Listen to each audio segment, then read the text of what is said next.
The first one that I want to talk about is affinity.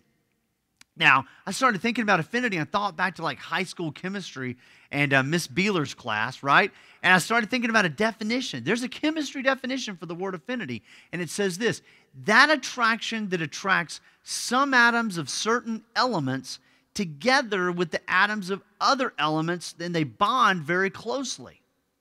And I mean, do you remember that from chemistry class? There is a deal that makes, I'm sure you don't, right? That there's something naturally that makes things come together. Well, that's the way it is in human relationships.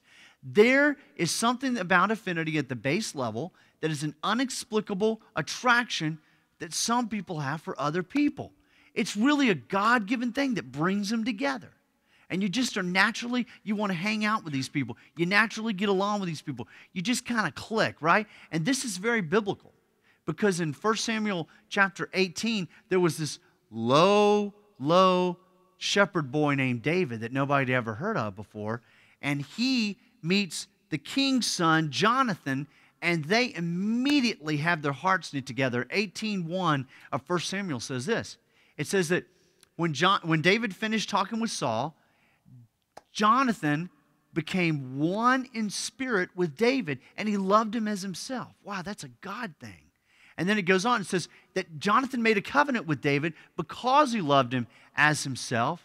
And in fact, Jonathan took off the robe he was wearing and gave it to David along with his tunic, and he gave him his bow, he gave him his sword and his belt, all because their hearts were knit together. And so there is something supernatural that God does that's about this inexplicable coming together of hearts, and we just become very united. It's just, you can't explain it. It's just that attraction.